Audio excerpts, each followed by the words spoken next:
In terms of which school teacher made the biggest impact on me, there's one standout which I just love to honour him. It was when I was 12 years of age, it was my Year 7 teacher named Ray Robinson, no relation. I'll just tell you a few things about him that to me made him an outstanding teacher and had a big impact on me.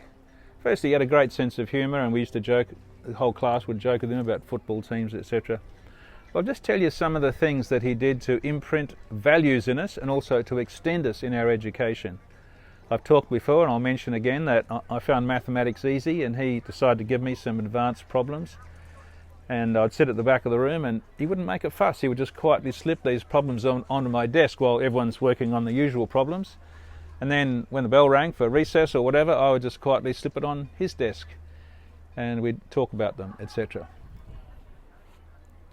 He encouraged me to sit for a scholarship to Scotch College, which is a complicated thing in our family because the day before the exam I got an outbreak of terrible chickenpox and couldn't attend.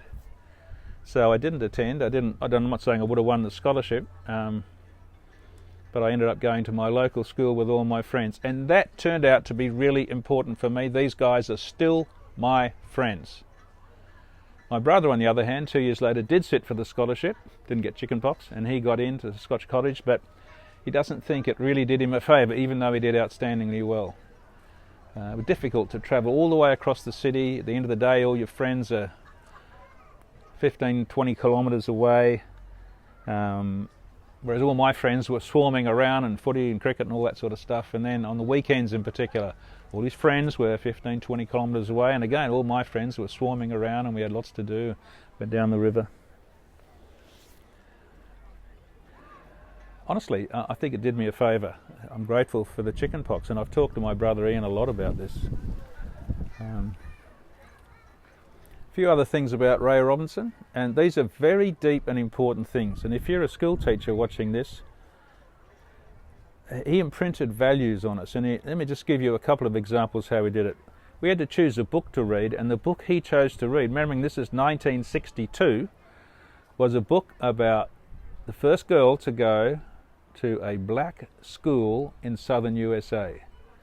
And my goodness, we had our hearts for her, barracking for her and reacting to all the racism. And we weren't, I don't think, particularly racist anyway. We grew up in a multicultural community. My goodness, it had a big impact in terms of just a value of not being racist. The second thing, and equally important, was he wanted to teach the boys how to treat girls with respect and how to teach girls to expect respect. So he brought someone in and they taught us ballroom dancing at the school. Year 7 kids. Taught us ballroom dancing, foxtrot, barn dance, all that sort of stuff. And then we had a dance in the evening and we all got dressed up, and this is what he said. I still remember where I was sitting in the class when he said this. Now, boys, when you ask a girl to dance, you show her respect. You do not say, this is what he said, come on worm, let's wriggle. He said you have to say, excuse me, but may I have the pleasure of this dance? Treat her with respect. And she can say no or yes, it's up to her. Then he said to the girls, now girls, I want to say this to you. You deserve respect. Do not put up with disrespect. Even if you really like the guy and he comes across and says, come on worm, let's wriggle, say, thank you, but no thanks. They have to treat you with respect. What a deep value that is, right from the age of 12. I'm not exactly sure where I learnt. I'm not exactly sure where I learnt deep respect for women. I presume I learned it, a combination of school, probably Boy Scouts, Sunday school, particularly family. I'm sure I know my dad taught me that. But it's kind of a mystery, and this is why it taxes my mind. When I'm in my building and I catch the lift down to the ground floor, the majority of scientists in the building, and there's hundreds of scientists there, are female. When it gets to the ground floor, I stop and I let the women out. Just always done that. And but now, lately, the last year, I've been doing a bit of a study, and I say, hey, excuse me, I hope you don't mind me asking, but what percentage of men actually stop and let women go through the door first? And they said, there's only two in the whole building, you and a guy named Peter, who's the director. Amazing, amazing. And I think, well, how did Peter and I get indoctrinated with this sense? We can't walk through the door before a woman. We can't. And just going back to my childhood, I really, really, really respect Ray Robinson. As a teacher, he was spectacular and really important for me. Next question is, did I ever tell him that? No. Well, yes, I did. But it took a long time. And what happened was we went to a christening party after the child was christened. And he happened to be their next door neighbour, and they had a party in the backyard with a barbecue, and he was there. So I went and sat down with him and talked to him. And it was amazing because he remembered everybody in the class and said, how are they going, how are they going? I know, it was amazing. But I said to him, Ray, I want to tell you something. We had a dinner party a few months ago, and they went round the table saying, who was your favourite teacher? When it got to me, I said a guy named Ray Robinson in Year 7.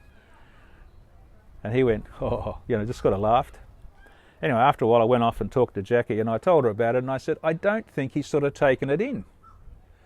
Maybe he thought I was just saying it. So I went back and sat down again. I said, now Ray, I want to tell you something. Why I just said what I said, and I went through all of the things that I've just told you and some other ones, and how it made me feel and how it set me up in my life. And he said, Bruce, that is wonderful what you've just said. He said, I retire in 5 years' time, and what you've just said will give me the energy to go on for another 5 years. On the one hand, when I went home, I thought how bad it was that I didn't tell him. I knew where he lived. Why didn't I go around and tell him? Very selfish. But I was glad I got given the chance to do that. And I've asked probably 5,000, 10,000 dads in live audiences, put your hand up if you had a special teacher, and 10% can name a special teacher, which surprises me. I thought they would all, 12 years of school, identify someone, but that's not my point. Of that 10%, I say, well, keep your hand up if you've gone and told them. And honestly, hardly anybody, maybe 1 out of the 10 or 2 out of the 10 have gone and told those teachers. And I encourage them then to not be like me and sit around and talk at a dinner party, but don't tell them. And it's that feeling I had when I told him and the power it had on him. So if you're listening to this, watching this, and there's a special teacher in your life, please go and tell them. And if you're someone who's going to be a teacher or mentor, go out of your way. You have a very, very powerful influence in children, in their lives, in terms of values and how they feel about themselves and how they go about life and learning.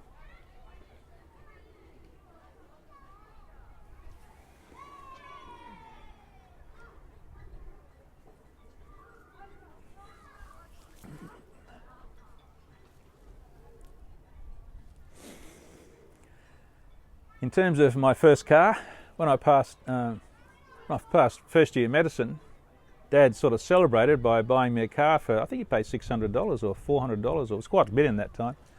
There was an old second-hand Morris Minor Traveller, the old Woody we used to call him, a car with wood on it. And I had that for 6 years. And it was great, so many memories of that car. But I had driven a car before. My dad used to, when we were driving down together, he would call me over, like when I was in the passenger seat, and he would get me to steer the car down the road. And the idea was he wanted to teach me how to steer. This was before I had my license, of course. And I remember one tip he gave me, because I started to wobble because I was looking at the curb and the road, the sort of thing you do when you're riding a bike. He said, I'll give you a tip, son. Look straight ahead. Look at the end of the road and you'll find the car will just follow. And that worked beautifully. It's kind of like a philosophical thing. Don't worry about all those little nuances and the bumps on the road. Keep your eye on the end of the road. The other one was when my Uncle Ralph took me off for a trip when he was making a quote at a boys' school, and on the way back he said, you want to drive? I was only 16. I said, you bet. And he let me drive, and he taught me a bit about driving, and it was country road, so it was pretty easy. Although once I got a bit overconfident, I put my indicator on to go out and pass someone. He said, hang on, this is the first time you've ever driven a car. You're not passing them at high speed on a country road. That old Morris, I had lots of good times in it. It used to have a crank, and early on it used to conk out, and the starter motor wouldn't work. So I'd have to get out in the middle of traffic and the traffic light and crank the car to start to get to my medical school lectures on time. And once the steering wheel started to become loose and it would sort of bounce up and down, and I noticed that when it bounced up and down in my hand, the horn went off. So I remember driving with a bunch of people once and look at this, look at this, look at this. And as I was mucking around, the steering wheel came off in my hand. Fortunately, I wasn't going very fast and I was able to stop the car. But lots of people in that car and did lots of things, taking people, and I don't know. Have a great fondness for that car throughout my medical school life. Blew up on me a few times. Don't think I had one accident with it, I think, but that was when some guy pulled out in front of me. I actually couldn't afford to get it fixed, so I bought the actual manual, car manual, and used to fix it myself. And once the bypass hose to the radiator broke, and I got a bit of one of Dad's hoses and cut off about a length of hose, and then put some wire around it because I couldn't afford to buy the part, and I thought this will work just fine.